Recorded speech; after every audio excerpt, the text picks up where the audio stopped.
Assalamualaikum warahmatullahi wabarakatuh. Di sini saya sebagai perwakilan kelompok akan menjelaskan sedikit tentang hasil RPP yang telah kami buat. Kelompok kami beranggotakan saya sendiri, Aprilia Cahyono, Resti Nurdamayanti, Salsabila Khairusani, dan Aqila Almasya. Di sini saya akan mempresentasikan yang pertama itu tentang metode pembelajaran, media pembelajaran, dan langkah-langkah pembelajaran.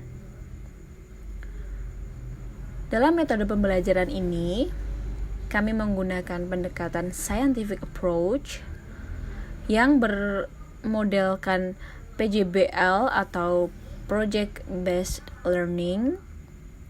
Dan teknik yang digunakan yang pertama itu adalah presentasi dari guru, lalu juga mengadakan diskusi antar guru, murid dan murid, seperti itu. Lalu juga ada tanya jawab antara guru dan murid, ada penugasan yaitu nanti dengan berupa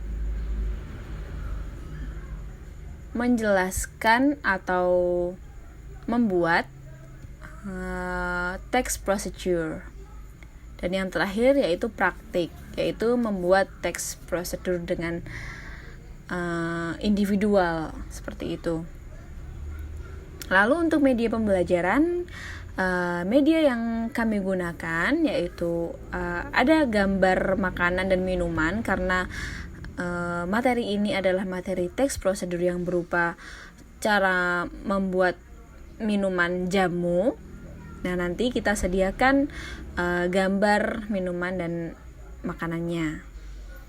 Juga nanti akan ditampilkan video tentang prosedur pembuatan makanan dan minuman yang diambil dari salah satu video di YouTube. Dan terakhir juga kami menggunakan slide PPT untuk penjelasan yang lebih detail.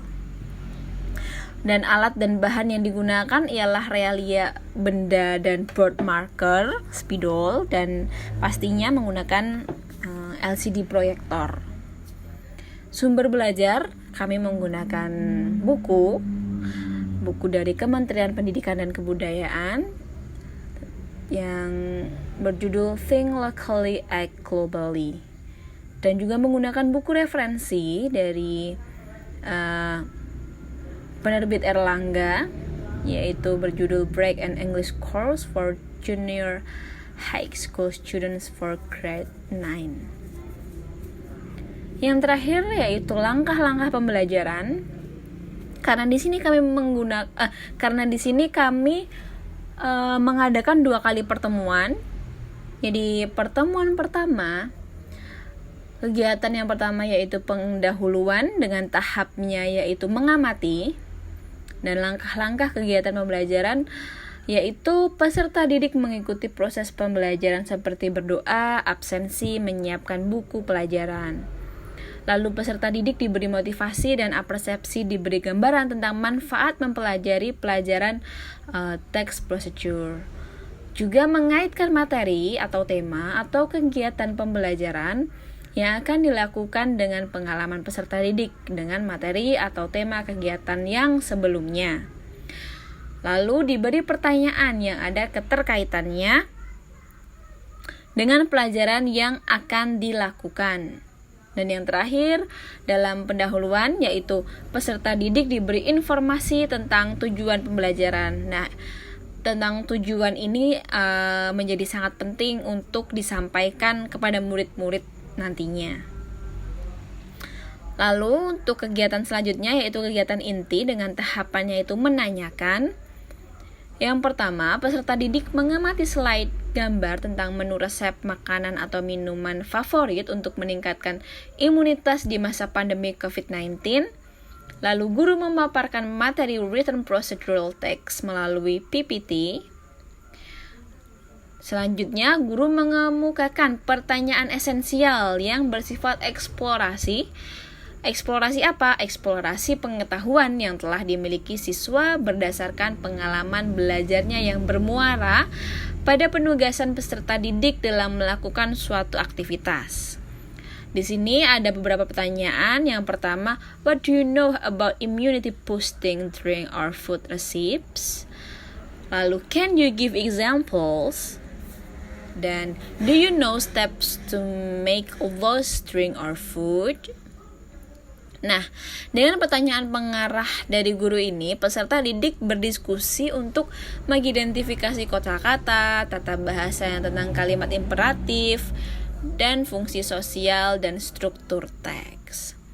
Lalu kegiatan penutup selanjutnya yaitu peserta didik bersama-sama guru merefleksi kegiatan dan target yang dicapai. Peserta didik bersama guru membuat kesimpulan tentang poin-poin penting yang muncul dalam kegiatan pembelajaran yang baru saja dilakukan. Peserta didik menyampaikan kesulitan yang mereka hadapi saat pembelajaran di dalam kelas. Dan guru menginformasikan rencana kegiatan pembelajaran untuk pertemuan berikutnya. Guru mengajak peserta didik untuk berdoa sebelum kelas berakhir dan lalu mengucapkan salam dan perpisahan. Nah, itu tadi untuk pertemuan pertama. Yang selanjutnya, pertemuan kedua. Untuk pendahuluan seperti biasanya, seperti tadi yang sudah dilakukan pada pertemuan pertama. Berdoa, absensi, lalu diberi gambaran manfaat mempelajari materi ini, dan selanjutnya. Dan seterusnya. Lalu kegiatan intinya, di sini peserta didik mulai mengamati video dan tentang cara membuat resep makanan atau minuman favorit. Guru memaparkan materi video procedural text melalui video, karena yang kemarin itu baru melalui PPT, sekarang sudah langsung dimunculkan videonya di salah satu video di YouTube. Lalu guru mengemukakan pertanyaan esensial juga seperti kemarin itu. Nah, ini pertanyaannya yaitu, what do you know about the video you have watched? What is purpose of that video? Do you know steps to make those during our food on the video? What are the verbs used on the video? Nah, dari pertanyaan pengarah dari guru, peserta didik berdiskusi untuk mengidentifikasi kosakata, tata bahasa tentang kalimat imperatif, fungsi sosial, dan struktur teks yang digunakan dalam video tersebut. Lalu, peserta didik secara mandiri mengerjakan latihan soal pemahaman tentang materi. Lalu, guru mengorganisir peserta didik untuk membuat Master Chef Project, yaitu membuat makanan atau minuman favorit untuk meningkatkan imunitas di masa pandemi COVID-19 sesuai prosedur pembuatan proyek atau produk meliputi topik atau tema, persiapan alat, bahan, media, dan sumber yang dibutuhkan. Guru dan peserta didik membicarakan aturan untuk disepakati bersama dalam proses penyelesaian proyek ini. Hal-hal yang disepakati yaitu pemilihan aktivitas, waktu maksimal yang direncanakan, konsekuensi, hal-hal yang dilaporkan, serta alat dan bahan yang dapat diakses untuk membantu penyelesaian penugasan. Lalu peserta didik dengan bimbingan guru membuat draft awal rencana tugas, lalu guru memberikan masukan dan feedback selama proses perencanaan, dan hasil akhir dari pembuatan teks prosedur akan dikumpulkan secara tulisan. Nah, itu presentasi dari kelompok kami mengenai metode pembelajaran, media pembelajaran, dan langkah-langkah pembelajaran. Semoga dapat dipahami dengan baik. Terima kasih. Wassalamualaikum warahmatullahi wabarakatuh.